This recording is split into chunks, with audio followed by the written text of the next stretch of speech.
This is the audio log of Medical Supervisor Peter Raleigh, dated October 29th, 2145. We have exhausted all known forms of drug treatment in hopes of finding a way to abate this strange outbreak of dementia, and I have yet to receive any additional data from the psychiatrists back on Earth. Options are quickly dwindling. Approximately 80% of all extraplanar participants exhibit signs of mild neuroses within the first 48 hours after returning from their expeditions. Within 72 hours, 75% of patients exhibit extreme signs of paranoid delusion and violence. We have isolated these cases in hopes of finding the pathogen. As yet, we can find no biological contaminants that would lead to such drastic changes in cognitive processing. It seems that whatever this pathogen is, it attacks higher brain functions and only leaves more basal functions in the lower brain stem. We've witnessed that a high percentage of subjects lose ability for rational thought and communication skills, and then the physical changes become evident. Subjects in this group appear to atrophy. Skin pales, muscles become slack, bone, teeth, and fingernails become almost translucent, veiny sinews of their former selves. I have never seen anything like this in my career. Our observations continue. This is the audio log of Medical Supervisor Peter Raleigh, dated November 1st, 2145. Patient 0432, a Private Steve Jensen of the UAC Dark Light Armor Corps Division, expired today at 15:43 of a self-inflicted gunshot wound. This is approximately 110 hours after his return from expeditionary missions. Private Jensen was suffering from paranoid delusions and full-blown dementia. Treatment was unsuccessful. He was the last surviving member of his outfit. 4 other squad mates, who also came back with Private Jensen, expired from injuries suffered on that last mission shortly after their return. Before his death, Private Jensen was heard screaming in both English and other languages, something about demon hordes feasting on our souls. The other language was later discovered to be Aramaic. Due to security concerns in the area, I've secured some armaments within my office.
Making progress, Marine? Your journey is futile. You will die, and your soul will be mine.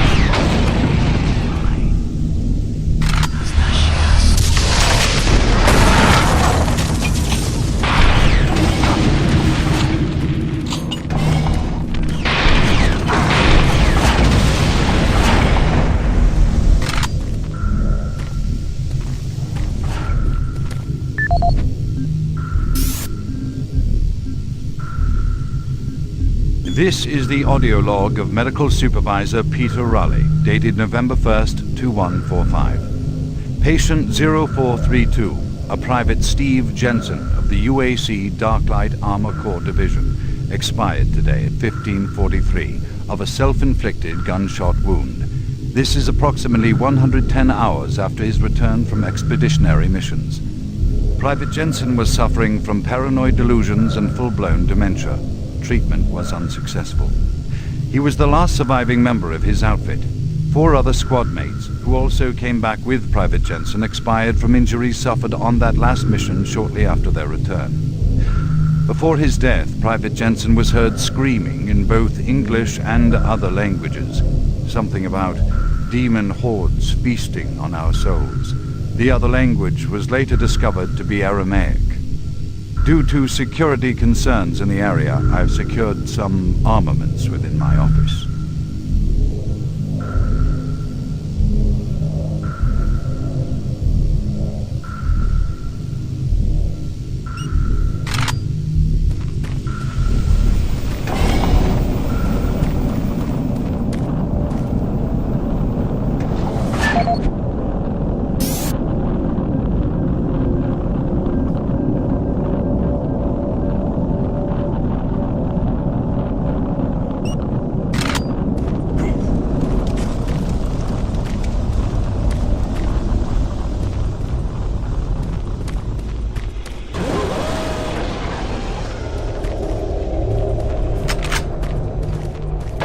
There. Oh, thank God.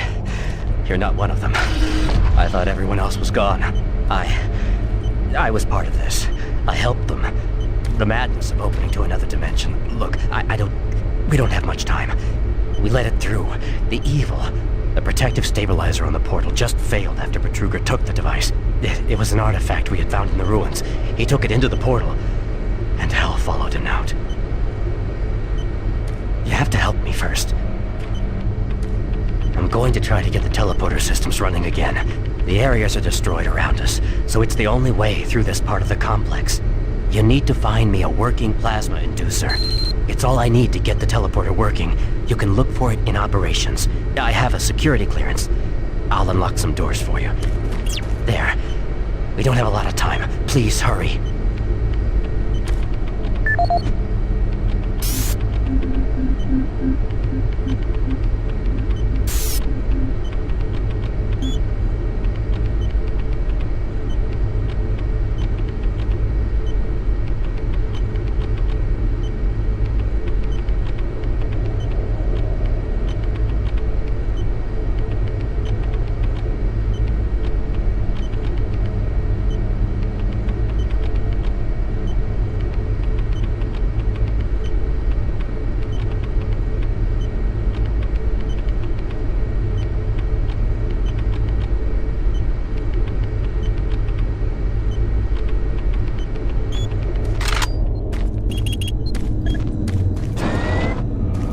Decontamination process started.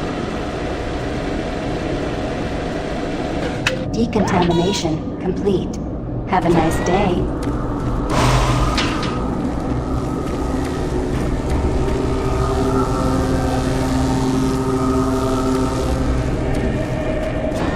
Decontamination process started.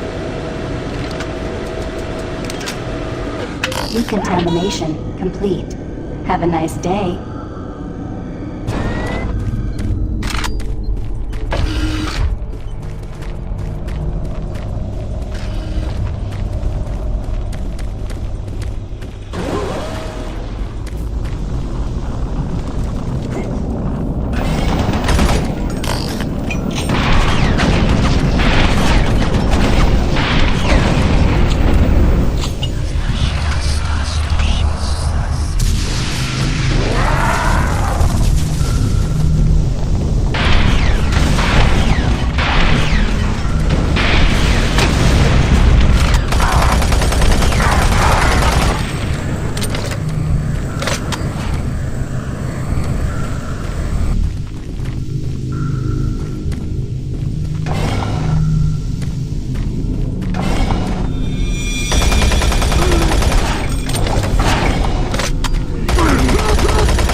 Warning.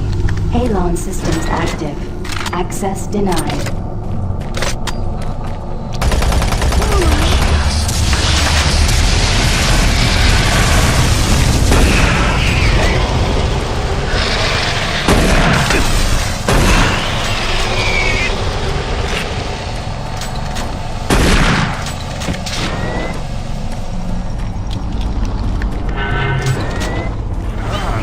Medical report 16-8.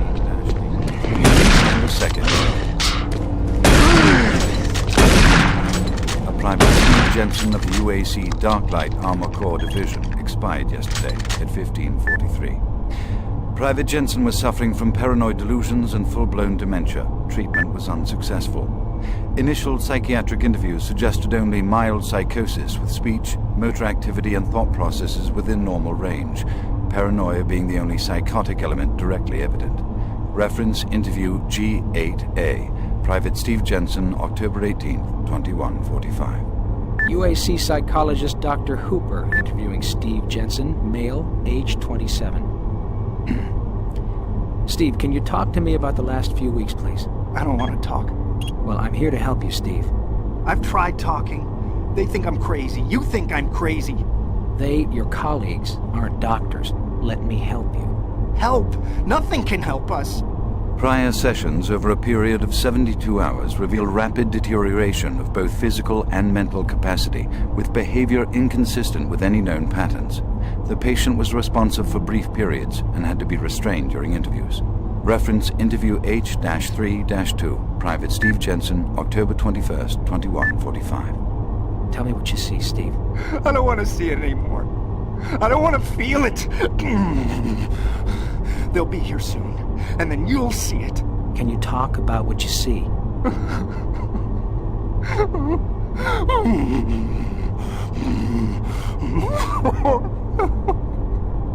Steve? Patient unresponsive. Terminating interview. We have exhausted all known forms of drug treatment in hopes of finding a way to abate this strange outbreak of dementia, and I have yet to receive any additional data from the psychiatrists back on Earth. Options are quickly dwindling.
Security log number 3072 for Delta Security Chief Michael Abrams, November 15th, 2145. I've just come from the Armament Division where I was issued one of the new BFG 9000 series weapons. Well, they weren't kidding about how much lighter it is over previous prototype models. Won't be so bad carrying this one around. Anyhow, for a couple of weeks now, many of the security teams have not been following proper reporting procedures. Not sure if it's the format of the new SIR, so I'll make sure each team is scheduled by Training Division to get spun up on the new reports. There have been some security issues in the Alpha Labs. I sent a team over to investigate, and now I can't reach them on any comm channel. I guess I'll have to go over there myself. Well, I'm headed over there now. I'll finish the security report in full when I get back. Oh yeah, one more thing. I'm gonna leave this BFG locked in my office for now. Please have IT security change my door code to 901. Sure as hell don't need anyone messing around with it. Chief Abrams, end of log.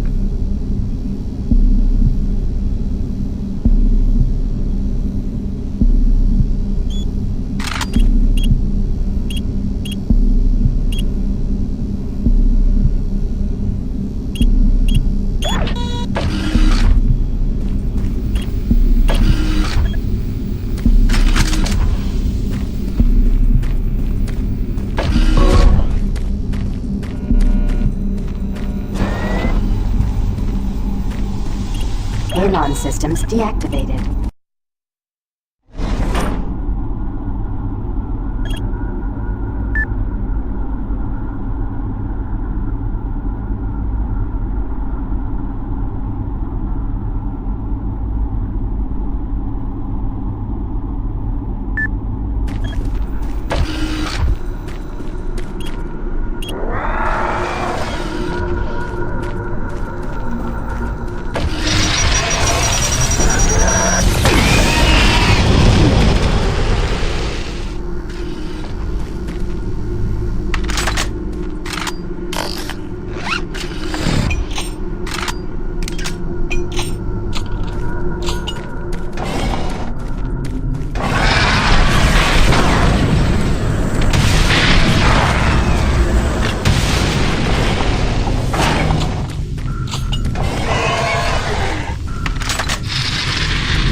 Audio log for Phil Wilson, medical technician, Delta Labs, October 20th, 2145. Today I witnessed the third test of the teleporter in the 3 weeks that I've been here. Volunteers are becoming harder and harder to come by, and it isn't difficult to see why. They all come back screaming like loons about demons, pools of blood. Real fire and brimstone stuff. At first I wasn't paying much attention, just doing my job, but the last was Robert Clayton. Now, I met him my first day here. This guy chews up rocks and spits out gravel. He's tough as they come. Having to sedate him and drag his drooling body to the isolation, it's really freaked me out. I'm gonna put in for a transfer as soon as I'm able.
As requested, the following is my initial feedback on my first trip through the portal.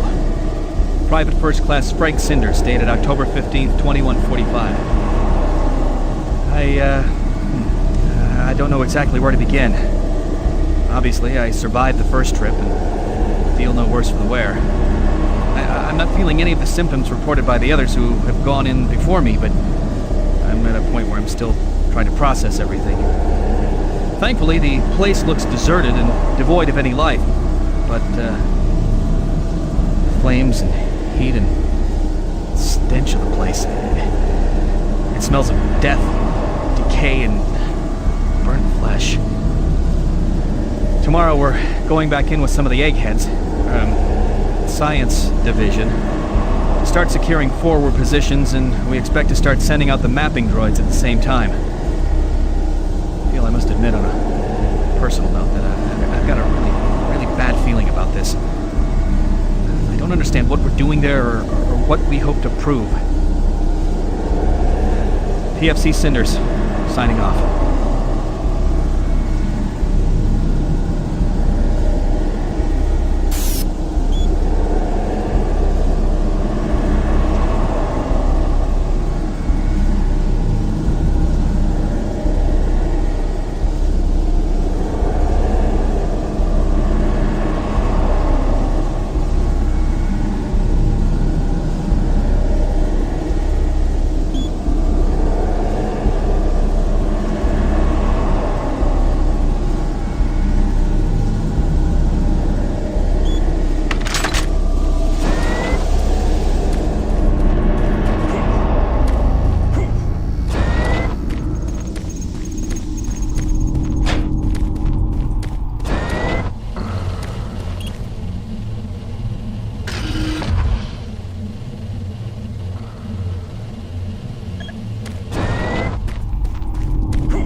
make something. It's a journal I made about the experiments. Those things. It's all there. It'll explain everything. Get it to someone so this never happens again.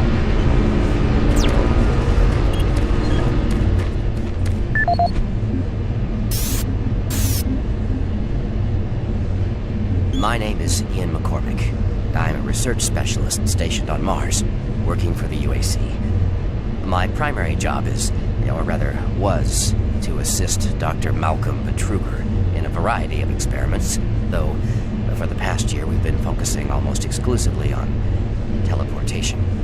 I don't know if I'll make it out of here alive, so I'm recording this video log to let someone know what happened, and with that knowledge, prevent it from happening again. Initially, the teleportation experiments were amazing. We were creating a new science, and the prospects of it changing our way of life were, well, they were outstanding. I was proud to be associated with such an amazing project and someone as talented as Dr. Betruger. We noticed early on, probably before we had completed maybe a dozen successful tests, that there was a variable delay during the teleportation. The objects are broken down at the quantum level, transported, and then reassembled. Each stage of the process should have been instantaneous, but it wasn't. And we didn't know why. We sent a video drone through and were shocked at the images it sent back. Just a few frames of video right before the drone came back through showed what appeared to be several sets of eyes looking directly at the probe. We had just found a living, breathing creature that was not human. Betruger immediately sent out a request for volunteers.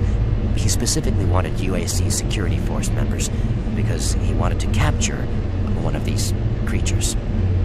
I've made a lot of mistakes, but I am most ashamed of my involvement during the next phase.